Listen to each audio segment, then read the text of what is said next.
เป็นจังไดน้องธันวาเพิ่นพออันนั้นแล้วก็บ่ฮู้ว่ามื้อใดสิได้มาเนาะตอนนี้ก็เบิดอันเท่าไหร่ค่าหืดค่ายาเงินคำไปเกือบ3 ล้านแล้ว3 ล้านกว่า3 ล้านปลายล่ะด้วยเงินที่น้องหลาโอนไปให้เบิดละล้านหนึ่งเมื่อแต่วานนี้มื้อเช้านี่เส้นเลือดแตกหึแทงเส้นเลือดแตกอีกมื้อเช้านี่ได้สักหลังตีนแตก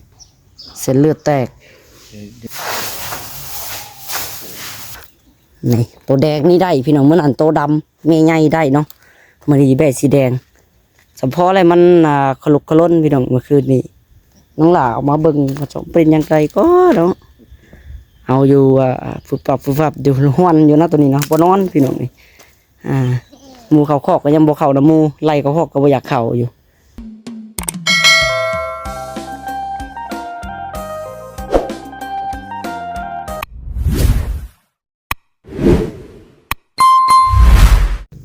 เอาพี่น้องเนาะเปิดภาพบรรยากาศมาในมื้อนี้พี่น้องเลยก็อยู่ที่เรือนน้องหลาเองเนาะอยู่ที่บ้านน้องหลาเองพี่น้องเลยก็คือตักมาแต่ห้องหมอพี่น้องเนาะน้องหลากลับมาแต่ห้องหมอแล้วล่ะเนาะมาแต่เมื่อวานนี้เป็นไรพี่น้องเอ้ยมาตั้งแต่ตอนแรงเมื่อวานนี้เนาะเพราะว่าบ่มีไผอันเบิ่งแบะแล้วก็ควายพี่น้องเอ้ยเนาะเลยกลับมาเบิ่งทางเฮือนทางซ่านก่อนไปเบิดกับบ่มีคนเบิ่งเฮือนเบิ่งซ่านก็บ่ดีพี่น้องเอ้ยเนาะเดี๋ยวงูควายแบะอีกหลายๆอย่างเนาะเอาจังไรก็ได้เดี๋ยวมื้อนี้สิมาอัปเดตอาการน้องธันวาหรือว่าชี้แจ้งบอกให้ FC ฟังนำกันเนาะน้องธันวาเป็นจังไดแน่พี่น้องเอ้ยเอาก่อนอื่นก็ได้เนาะโดยสบายดีและสวัสดีเนาะพ่อแม่พี่น้อง FC ที่หักแพงเบิดสุขสู่คนพี่น้องเอ้ยเนาะบ่ว่าสิเป็นพี่น้องฝั่งไทยเนาะพี่น้องฝั่งลาวทางต่างประเทศนำเด้อพี่น้องเอ้ยก็ยินดีต้อนรับทุกท่านเนาะเข้าสู่ซองน้องลาอีกคือเก่าคือเดิมพี่น้องเอ้ยเนาะก็คือในมื้อนี้พี่น้องเอ้ยเดี๋ยวสิมาเล่าน้องเรื่องน้องธันวาสู่ฟังพี่น้องเอ้ยเนาะก็คือน้องธันวาเพิ่นก็ได้เท่าที่ฮู้มาพี่น้องเอ้ยเนาะน้องเพิ่นนี่เป็นไข้บ่เพิ่นว่าเนาะน่าจะเป็นไข้อันนี้ยังพี่น้องมันเป็นตุ่มเนาะเป็นตุ่มอยู่ในคอไข้ออกตุ่มบ่เพิ่นว่าคออักเสบพี่น้องไข้เป็นแบบคออักเสบประมาณนี้แหละเนาะเป็นตุ่มในคอพี่น้องเลยแต่ก็ตอนนี้ก็ยังทันได้มาพี่น้องเนาะเพราะว่าทางหมอเพิ่นว่ากวดเบิ่งก็ยังมีไข้ในโตอยู่เพิ่นว่าเนาะเพิ่นเลยในอยู่ห้องหมอตอนนี้ก็ได้ยังทันได้มาเทื่อพี่น้องเลยยังได้นอนพักเช้าอยู่ห้องหมอพุ่นแหละเนาะแต่เรื่องค่าหืดค่ายากะ ถ้าน้องหลากะซอยน้องเพิ่นกะประมาณ1 ล้านพี่น้องเนาะน้องหลากะมีเงินในโตขอถงขอไทยออกซอยกันเนาะทางน้องหลากออกไป1 ล้านแล้วก็คือทางแม่เพิ่นว่าจังไดเนาะโทรมาเมื่อเช้านี้คือว่าเบิดได้บ่เงินที่น้องหลาให้ก็ได้พี่น้องก็ปกติแล้วเนาะสมื้อนี้ก็ได้ค่าหืดค่ายาก็สิแพงแน่พี่น้องเอ้ยเอาแล้วก็สิมื้อนี้พี่น้องเอ้ยกลับมาในมื้อนี้ก็สิทาสีเนาะเฮือนน้องถุยทองเพิ่นพี่น้องเอ้ยแล้วก็ว่าสิก่อเฮือนน้องลาอยู่เนาะคำว่าได้ก่อพี่น้องเอ้ยแล้วก็พอดีเห็นทางพ่อเพิ่นมาพอดีพี่น้องเอ้ยสิไปถามอาการน้องธันวาเลยเนาะถามเพิ่มเติมอีกว่าเป็นจังไดแน่ตอนนี้พี่น้องเอ้ยทางพ่อเพิ่นหาก็ออกมาเมื่อเช้านี่แหละเนาะหาก็มาฮอดเฮือนเมื่อกี้นี่น้องลาเลยมานั่งเปิดคลิปเนาะแล้วก็สิถามไทยทางพ่อเลยว่าน้องธันวาเป็นจังไดแน่มื้อใดสิกลับมาเนาะกลับมาเฮือนเศร้าได้บ่เนาะก็คือน้องหลากกลับมาแต่ว่านนี่พุ่นแหละพี่น้องเอ้ยมาแต่ตอนแรงเมื่อวานนี่เนาะมาแล้วก็บ่ได้ถ่ายคลิปเลยไปฮอดพุ่นก็ได้เพราะว่าทางแพทย์หมอเพิ่นก็อีกอย่างกับบางบอนกับเพิ่นบ่ให้ถ่ายเนาะบางบอนเพิ่นให้ถ่ายพี่น้องเพิ่นก็ว่าอนุญาตน้องหลากก็เลยบ่ได้ถ่ายเนาะมีแต่มาเราสู่FC ฟังนี่แหละเนาะแล้วก็จะไปถามเบิ่งทางพ่อก่อนว่าธันวาเป็นจังไดแน่พี่น้องเอ้ยสรุปแล้วเพิ่นเป็นไข้แบบใดเนาะ เอาจังไดก็เดี๋ยวไปเบิ่งบรรยากาศนำกันพี่น้องเอ้ยเนาะบัดนี้เอาพี่น้องเอ้ยเนาะก็คืองานกันยังทันได้คืบหน้าเทื่อพี่น้องเอ้ยนี่แหละเนาะมันคาเวียกตอนนี้ก็ยังเอาน้องธันวาไปห้องหมออยู่เนาะนี่เด้น้องคือทองเพิ่นสิทาสีบ่น้องคือทองมื้อนี้เห็นเมียนเฮือนอยู่พี่น้องเอ้ยกำลังเมียนเฮือนอยู่เนาะ สิทาสีเติมเพิ่นว่าสีก็ทางเบาจิตเพิ่นได้ซื้อมาให้แล้วพี่น้องเอ้ยเนาะเพิ่นซื้อมาให้ว่านนี่บ่หรือมาซื้อนี่พี่น้องเอ้ยพอดีเพิ่นซื้อสีมาให้แล้วว่าสิลงมือทาสีผัดพอดีน้องธันวาเพิ่นบ่สบายเลยพากันฮุบกันไปห้องหมออีกพี่น้องเอ้ยใส่ทางพ่อเพิ่นกินข้าวก่อนบ่เพิ่นหากนมาพี่น้องเพิ่นมาเอาอันข้าวหรือว่าอาหารอยู่กันกินเนาะกลับไปพุ่นแหละแต่ว่าเฮาสิอันใดก็ซื้ออันนี้ก็ซื้อก็โอ้ยยังบ่มีเงินพี่น้องเอ้ยทางบ่สงเพิ่นก็มาได้เนาะสบายดีทั้งพ่อ ไปดี สบายดีบ่สงน้ำเนาะ สบายดี เป็นจังไดน้องธันวาเพิ่นพ่อ อันนั้นไข่ติดแต่ตอนแรงว่านหนูว่าเคยสิมาบอกว่าตอนสอบไปขี้โหดกันนี่ขี้แหงมาเลยเป็นบ่อยมากเป็นไข่ ยังมีไข่ในโตอยู่ ไข่แล้วมันเป็นไข่ออกตุ่ม อ๋อเปิดเอิ้นว่าไข่ออกตุ้ม แม่นเป็นตุ่มมันเต็มตามต้นโต ไข่ออกตุ้มพี่น้องเนาะตอนนี้ก็ยังทันได้มาเทื่อพี่น้องเนาะ ชักยาก็หยุกเนี่ยแหละ แล้วก็จังไดต่อพี่น้องเนาะพี่น้องเนาะก็คือน้องธันวาก็ยังมีไข่ในโตอยู่พี่น้องแล้วก็บ่ฮู้ว่ามื้อใดสิได้มาเนาะจนว่าอันเช้าพุ่นแหละพี่น้องจังสิได้มา เศร้าเลย ตอนนี้ก็เบิดอันเท่าไหร่ค่าอื่นค่ายาเงินค ไปเกือบ3 ล้านแล้ว3 ล้านกว่า ำ3 ล้านปลายล่ะ ด้วย เงินที่น้องหลาโอนไปให้เบิดละล้านหนึ่งเมื่อแต่วันนี้ แม่นบัญชีน้องวีก็หมด เบิดวันนี้เนาะ จะหายืมใช้แล้วไปใส่ โย ยืมอีกแล้วบัด หมูมีก็ต้องได้ยืมแล้วเนาะสุดท้ายก็คือน้องหลาก็เบิดได้เงินในบัญชีก็ได้บ่ได้มีแต่พี่น้องมีแต่บัญชีเป้ายังเงินพอได้ติดบัญชีแต่ละ450,000กีบเนาะ ถึงช่วงบ่มีพี่น้องเนาะเบิดครอบครัวบัดเป็นไส้บัตรนี่เนาะน้องธันวาก็ยังบ่เศร้าพี่น้องยังอยู่ในห้องหมออยู่เนาะตอนนี้ก็ได้แล้วก็ทางพ่อว่ามื้อนี้มาเอาแนวกิน อาหารอยู่กินหนึ่งข้าวแล้ว อื เพื่อ ม มันเท่าการใช้จ่าย มาเอาข้าวน้ำนี่นะ ก็จะหายืมเงินอีก อ๋อ ยืมเงินอีกไปจากล้าน2 ล้าน สิยืมน้ำไผบัด บ่มี บ่ฮู้ ยังทันได้เลาะถาม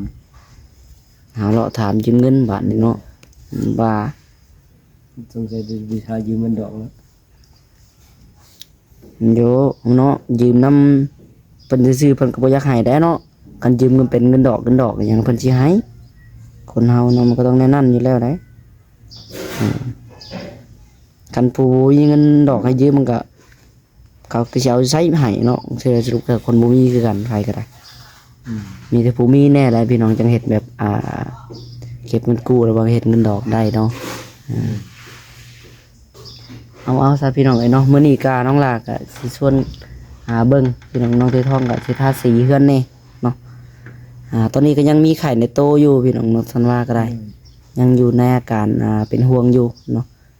ยังบ่เศร้าหมอเพิ่นวางวางยาซักยาบ่เพิ่นซักบ่ ซักเลย ซักแล้วเนาะมีซ่อนเส้นเลือดแตก หึ แทงเส้นเลือดแตก มันเศร้าได้ ซักหลังตีนแตก เส้นเลือดแตก เดี๋ยวถอดแตกไม่ เพิ่นแทงบ่ถึงเส้นบ่ได้ว่าจะได้นะ มันติดเสร็จแต่มันแตก อ๋อเขาว่าแล้วเส้นเด็กน้อยเนาะ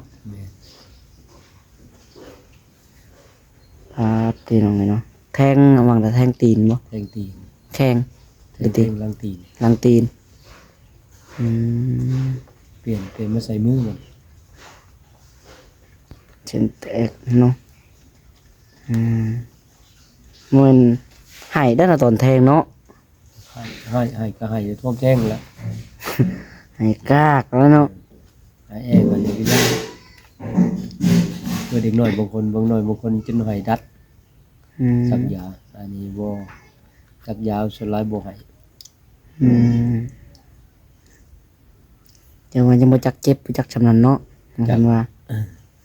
เจ็บมื้อแลฮู้เลยแต่หมดครบยังให้ดัด ตายคาโตเนาะหมุนก็ได้ แบบมึนแน่พี่น้องน้องตันว่าก็ได้เอาซะพี่น้องเอ้ยเนาะสิประมาณนี้แหละเดี๋ยวไปเบิ่งบรรยากาศเฮือนน้องตือทองเพิ่นก่อนตอนนี้เพิ่นกำลังสิเก็บเครื่องเมนเฮือนแล้วก็สิทาสีมื้อนี้ลำอีกพี่น้องเอ้ยเนาะเอาเดี๋ยวรอเบิ่งนํกันพี่น้องเอ้ยเอานี่เด้พี่น้องเอ้ยขอวับมาบัดนี้เนาะกำลังก่อเสาเฮือนตัวเองพี่น้องเอ้ยรอมันแข็งจังหน่อยก่อนยังก่อต่อเนาะเดี๋ยวก็สิไปเบิ่งเฮือนน้องตือทองก่อนเพิ่นกำลังสิทาสีอยู่พี่น้อง ต้องใส่ไม้คำไว้ในสูตรนี้ อ๋อหากะยังบ่ทันครึ่งมันครึ่งเลยใกล้แล้วพี่น้องใกล้สิครึ่งแล้วล่ะเนาะนี่เลยสิกอขึ้นแล้วก็จับเดียมสาบพี่น้องเลยกอขึ้นได้แต่ซ้ำนี้เนาะมันสิล่มทับคอเจ้าของ ไปเดี๋ยวไปเบิ่งเฮือนน้องตัวทองก่อนพี่น้องฐานบุญมาเพิ่นอ๋อมาเสียบุญมาพัดดวง ไปพี่น้องเดี๋ยวไปเบิ่งกันอันนี้ก่อนคือว่าทั้งพ่อบนว่าแบ่ได้ลูกเลยพี่น้องแบ่น้องหลาได้อีกแล้วตัวนึงเนาะเดี๋ยวยังไปเบิ่งประสันเอ้ยชิวชิว เหนียวจะขึ้นโดยท้องเลยแม่โอ้เฮ้ยพี่น้องพูดให้กันสบายดีกัน สบายดี ไปสิไปทางใดนี่คือมาฮอดพี่บ่ะ เมื่อบ้านรู้แล้วว่ารถ เมารถ แม่น ยืมรถไอ้จ้อยบ่ แม่น ไปเวียด แม่นไปนู เอาพี่น้องเลยเดี๋ยวมาเบิ่งเฮือนน้องเคยช่องก่อนเนาะบรรยากาศกำลังทาสีอยู่เด้อพี่น้องเอ้ยโอ้ตัวนี้ฝาบัดได้พี่น้องเอ้ยเนาะ ตัวนี้ฝาบัดปูจนทั่วเฮือนเลยก็ใส่เลยบาดนี่กำลังพี่น้องเอ้ยน้องหลาก็อันก่อเสาเฮือนเจ้าของทางนี้ก็บุกสายเดียวเลยเนาะเนื่องจากการนี่ก็ว่าสิท่าตั้งแต่มื้อนั้นพุ่นแหละพี่น้องนี่เนาะ บ้านนี้เพราะว่าสิท่า พอดีน้องท่านว่าเพิ่นเนาะไปห้องหมอพี่น้องเลยพากันฮุบกันไปก็ได้มาท่าบาดและห้องตัวน่ะแล้วแหละนี่เด้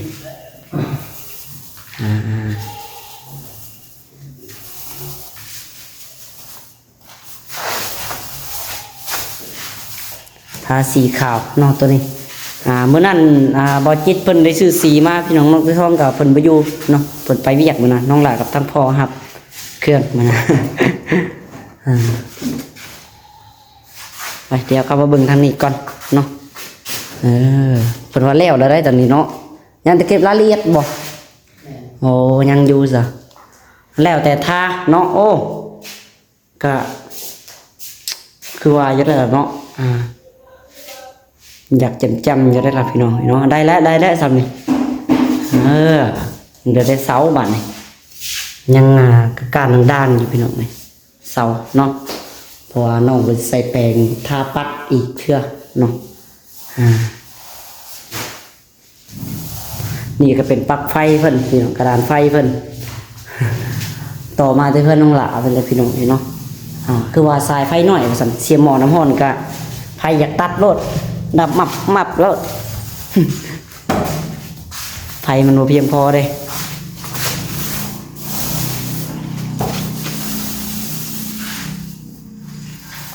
ห้องตัวนี้ยังอยู่เนาะตัวนี้ยังพี่น้องหากระทานแล้วแต่ห้องนั่นเนาะมันนี่จะเอารอบๆนี่แหละพี่น้อง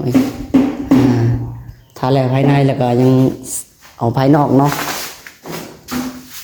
จังได้สีกาว่าโอเคบ่บัดนี่โอเคอ๋อ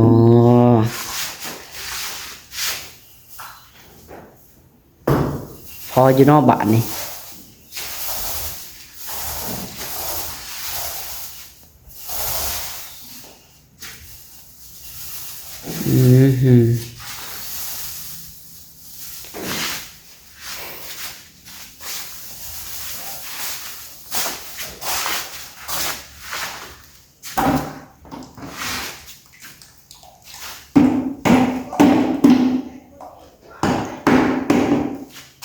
สีมัน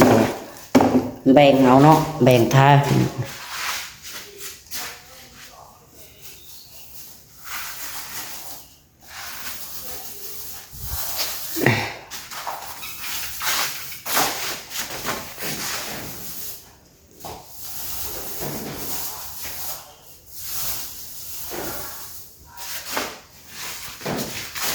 เบิ่งได้น้องทองทาสีเนาะค่อยๆระวังเอาค่อยท่าเอา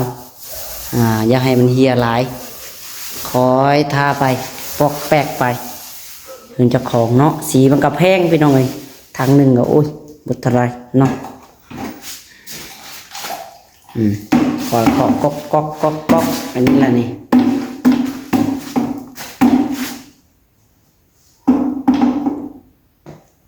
เพราะว่าจะให้มันบุเหี่ยรีรอมันกับเป็นไปบ่ได้เนาะมันก็ต้องมีการหยาดแน่พี่น้องเล็กน้อยเนาะแต่เขาก็บ่ต้องให้เกิน ถอกมันก็ไม่นั่นหรอกตัวทองมันไม่ท่าเอื้อนได้ตัวทองถอกทิมได้หรอวะ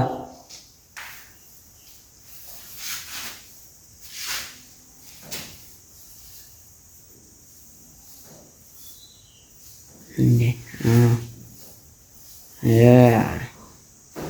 ไปใส่พี่น้องเลยเนาะโอเคสำหรับคลิปนี้ก็ได้เนาะอาจจะคอโตได้ตัวทองก็บันนี้เนาะเอาจังไรก็สบายดีน้องตัวทองพี่น้องเลยเดี๋ยวไปเลาะบรรยากาศเลาะนอกแล้วก็น้องหลาก็สิไปก่อเพื่อนเจ้าของต่อใบประตูเจ้าคือห่างเลยถวยบอกคือห่างคือเด็กเนาะฮะว่าเพื่อนน้องหลาห่างยังมาเฮานี่เดี๋ยวพี่หน่อยเนาะอันนี้ห่างอันนี้ทุกใบได้บ่มันเป็นปูกบวางประตูเล็กเลยใส่เนี่ยตัวนี้ยังขัดมันดิ้นมันดองไปเบิดเนาะยามนี่พี่น้องเลยผู้แหละบัดยามฝนมันก็สิเข่าเก่าอีกหรอกเบิดทุกปองทุกบานเลยบ่ทุกบานเลยห่างเบิดเลยเนาะเท่าที่เห็นในชิแมนตัวนี้นักกว่าหมู่พี่น้องหรือว่าซ้ำกันเบิดเลยบ่ตัวนี้ไปซะพี่น้องโอเคสำหรับคลิปนี้ก็ได้เนาะสิขอโตไปก่อนพี่น้องจะได้การอยู่ดีมีแฮกสุขคนเนาะเอาจังไรก็ต้องลาขอมากบจัดหลายๆเด้อแม่เด้อเนาะทางเท่าแม่พี่น้องที่ซื้อสีมาให้น้องตัวทองเพิ่นพี่น้องหรือว่าสารต่อท่าสีเนาะจะได้ขอมากบใจหลายๆเอ้าพี่น้องเนาะว่าจะจบคลิปย่างมาดีก่อน มาเบิ่งแบ่น้องลาวก็ได้พี่น้องเลยก็คือได้มาอีกแล้วพี่น้องโต๊ะหนึ่งเนาะปาโทตอนนี้ยังอัดไว้อยู่พี่น้องนี่ อย่ามันโซลุกลงไปเนาะเดี๋ยวครับตัวได้ป่ะนี่ นี่ตัวแดงนี่ได้พี่น้องเมื่อนั้นตัวดำเมย์ใหญ่ได้เนาะมันดีแบ่สีแดงเฉพาะอะไรมันขลุกขล้นพี่น้องเมื่อคืนนี้น้องหล่าออกมาเบิ่งผสมเป็นยังไงก็เนาะเอาอยู่ฟุบฟับอยู่ห้วนอยู่นะตัวนี้เนาะบนนอนพี่น้องนี่หมูเขาคอกก็ยังบ่เข่านะหมูไล่เขาคอกก็บ่อยากเข่าอยู่แหลนห้วนอยู่เพิ่นบ่อยากจ้าเพิ่นเจ็บท้องเลยลูกเนาะตัวทึกบ่โอ้บักทึกได้พี่น้องไอ้ตัวนี้ตัวทึกหาก็ได้เริ่มหันเลย